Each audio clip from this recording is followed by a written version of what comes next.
emerged around 1970 under the Defense Advanced Research Projects Agency, and it's been kept secret for 40 years.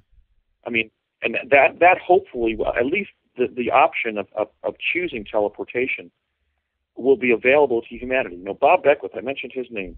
He was one of the consulting engineers on Project Pegasus. I interviewed him twice during my research over the last 10 years. And during our first conversation, he said, he learned about my environmental law background, and he said, Andy, this is the most significant environmental issue on the planet, because we may need to introduce this to basically abate global warming and save our civilization.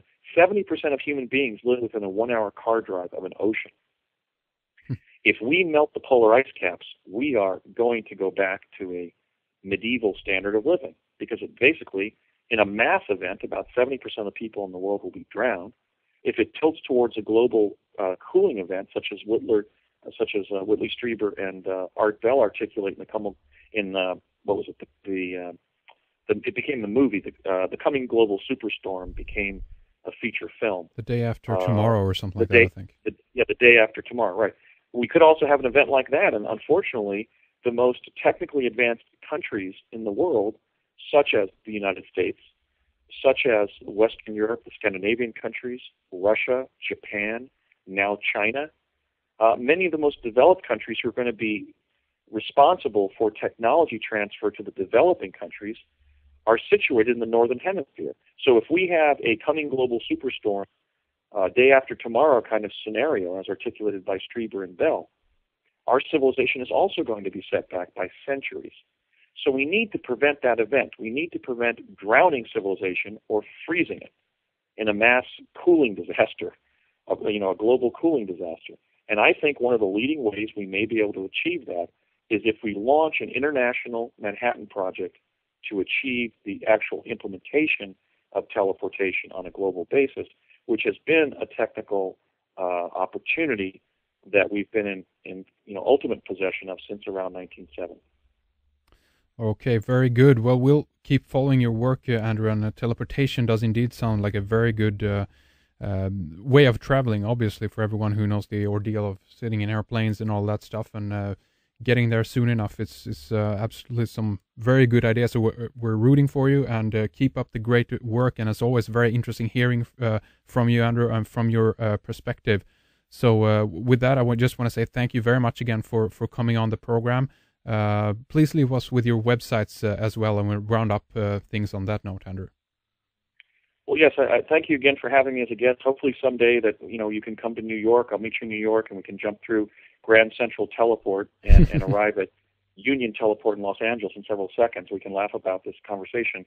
Hopefully we'll see that day during our lifetime. But my Mars research is at exopolitics.com, and under the recent news feature at my Facebook group site, which is called The Discovery of Life on Mars. And we're going to be creating separate websites around my experiences in Project Pegasus and the revelation of that data, which is extensive. I mean, I'm going to be naming the 12 whistleblowers who provided me information in support of my memories and the research that I did into my experiences at projectpegasus.net once we get that up. And we're also going to be putting all the Mars research ultimately at projectmars.net. So those are the two websites that are in production right now, and we hope to be rolling those out in several months. But it's really been a pleasure again to appear on Red Ice, and I hope that we can continue to do this in the future and discuss where the My Truth campaign is going, because I think it's going to accelerate. I'm getting a lot of help now. When I started 10 years ago, it was kind of a Sisyphean kind of task. I was pushing the rock up the hill, but now I'm getting help from people all over the world like yourself, and I feel truly cosmically blessed that that's now occurring. And I really thank you for having me on and for helping me get the word out. Very good. Excellent news. Thanks, Andrew. And we'll have the links that you mentioned up on redicecreations.com, obviously, so people can click through from there easily and follow up on some more of your work. Keep up the great work, Andrew, and thank you again. Thanks. I'll talk to you soon. Okay, that's our 3-hour discussion with Andrew D. Basiago. Thank you for joining us. We have a follow-up show upcoming on the subject of Mars with George Haas and William Saunders. Also on the program, we have John Cale joining us soon to talk about the Masonic star map of Charleston in South Carolina. Author Peter Levenda on his latest work, Stairway to Heaven and the Mao of Business. Dennis Price will join us to talk about Stonehenge and his book The Missing Years of Jesus. Patrick Heron on the Nephilim, the building of the pyramids, the Antichrist, and the New World Order. And Eldon Taylor to talk about mass media persuasion and mind programming. And Nick Rosen will join us to talk about how to live off the grid, how to escape the snooping Big Brother system. So keep your eye on redicecreations.com for much more coming up. My name is Henrik. My gratitude and thanks goes out to you for listening and to Fredrik and Elizabeth for all their work. We will be back soon, so take good care. We'll see you online. Bye-bye.